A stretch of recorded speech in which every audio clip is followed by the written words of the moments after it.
everyone, Big T here, and I'm back. I'm like a cold you can't get rid of. Once you think I'm gone, there I am.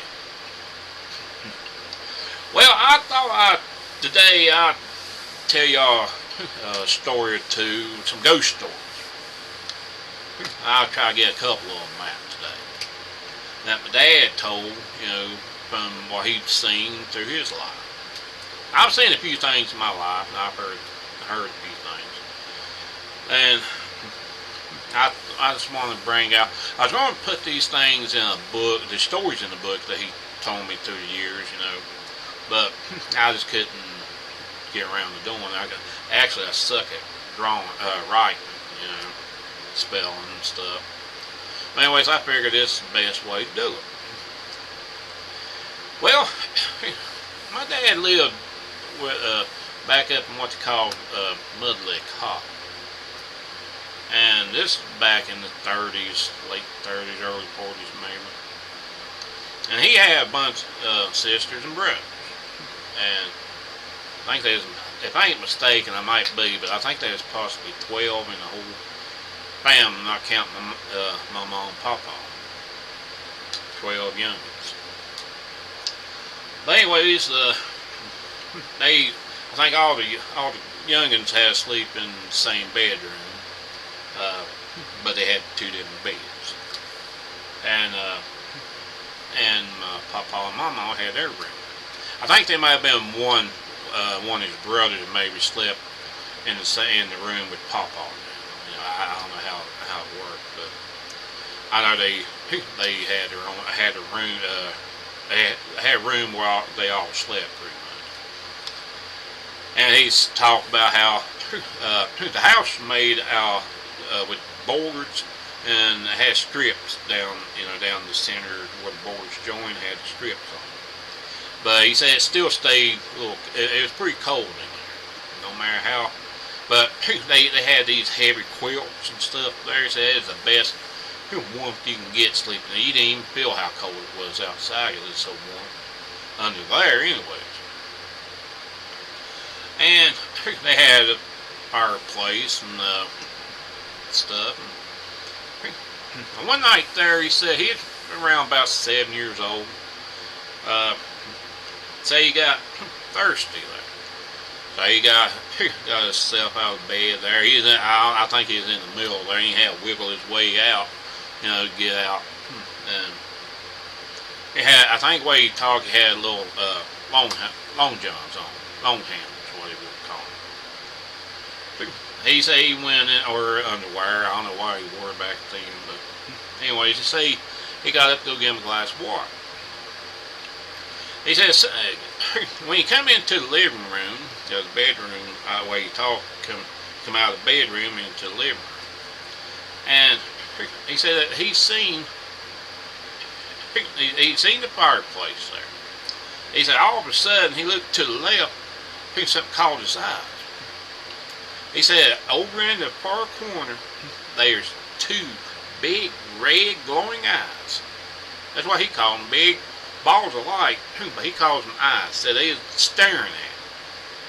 He said they were just staring right at him. He said he backed away and moved away, and he swore they moved. They was looking straight at him. He said he was so shocked that he couldn't hardly move too much. But he finally got enough nerves up there. He said all of a sudden he just bursted into my mom and papa's room and jumped in the bed with him. And he got up, my mama, she got up the next morning, and he wouldn't get up. He had her to go in there and get his overalls. Because he said, I'm not going to go back in that living room. You go get my overalls for me. So she went in there and she got his overalls. And it took a while to get what he talked for her to get him out of the bedroom. And he told her what he saw, and I think my papa laughed at him there, but my mama, you know how mothers are, they're loving. But he swore up and down that night he seen the devil's eyes. And he said he never get, if he got thirsty, he'd wait till morning. From that day on, he would never get up in the middle of the night while it was dark to get him a glass of water. He'd stay thirsty till morning. I always heard him tell that story. And I mean, even though he was 7 years old, you know, mind can play tricks on him at that age. But I kind of had my theory what it possibly could have been, but I didn't actually throw it up to him because he believed it so strong, you know, and I mean, who am I to say it was? To the day he died, he believed up to the point that he saw, you know, he swore up and down he saw the devil's eyes. So that's that story. Well, my next story, I heard him talk. Him and some guys was heading up in the woods there one evening. They was gonna go coon hunt, and they had 3 coon dogs with them. Him and I think there's 3 other guys. There's 4, him and the other 3, 4 of them together, and they had 3 dogs. Well, they was going on up the road, went out this one road up in a holler, and I think my dad was probably about in his early 30s, possibly. And he was talking about, you know, thinking about a story, you know, some stories he heard about a ghost dog that was up in that holler. Well, he mentioned that to one of the other guys, and one of the other guys said, yeah, he's heard the same thing. And but they, you know, they kind of laughed and snagger a little bit. The other guys behind them, they didn't. They thought they were full of it, you know.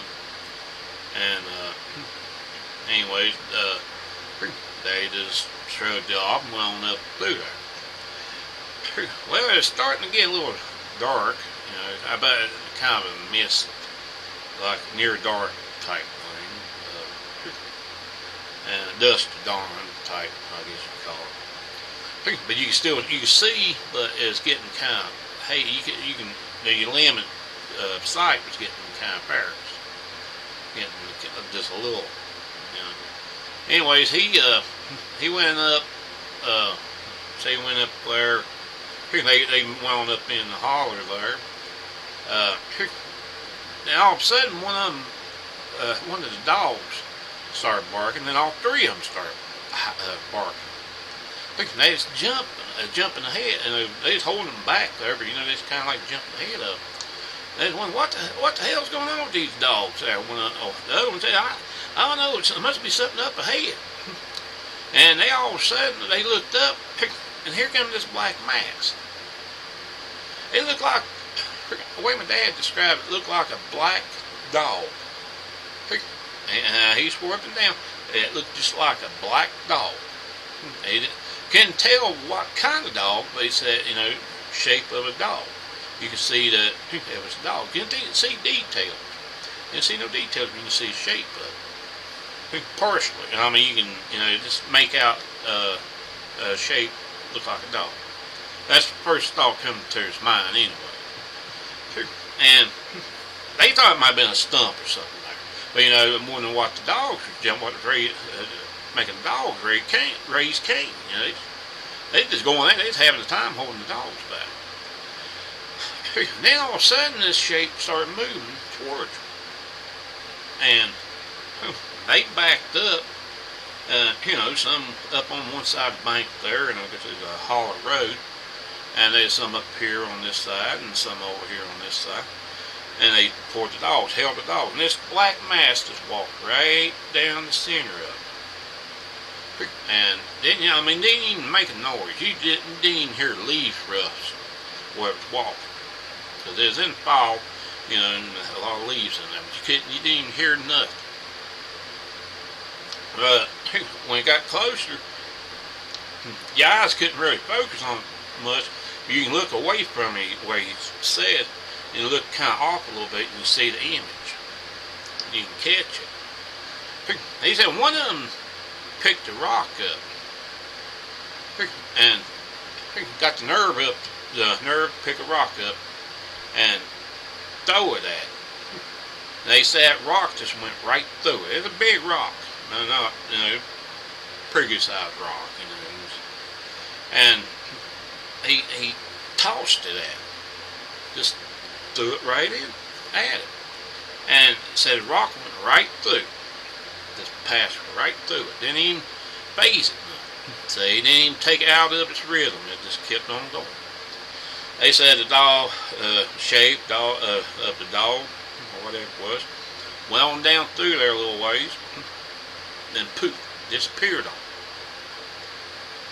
And they was all scared to shitless. I mean, my dad said he didn't want to hunt no more.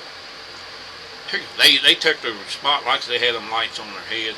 They was looking around. They couldn't see nothing. They walked on, even got the nerve to walk on down there, and the dogs quit barking, quit jerking, because whatever it was gone, and the dogs settled down. So that was the story. Now I've heard another version from one of his friends about that same night. Who was with him. And he told exactly close to, pretty much the same thing. He's telling exactly the same thing. But I've also heard other people talk about the ghost dog up in the holler. I don't know the name of the holler. My dad told me there, but it's, like I said, there's so many hollers around here. Each holler probably got a legend, and you never know. So that there's my memory of his story of the night they seen the ghost dog out coon hunting, while they was coon hunting. Now, I mean, it could be a mystery behind it. Dog could have been shot and didn't, got killed or got wounded, went out there and died, and it's restless. You never know. So, if you ever see a black figure walking down the road, let it go. Because if I see one like that, I'm probably going to be joining it on this next trip down the road, because I'm going to be the next figure walking with it. Because I'm going to die right then and there. I'm going to have to go home and change my drawers. But anyways, that's a couple of my dad's stories. I'll come up with some, try come up with some other his stories there. Some of them I have to write down a little bit, and give him a name, give me an idea. But he's told me a lot of stuff, especially when we lived in an old house that I grew up in.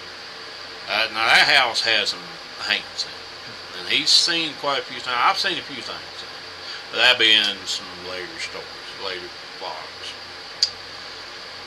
So, I hope y'all enjoyed these little stories, and I'll try to get some more of them out, tell you some more ghost stories.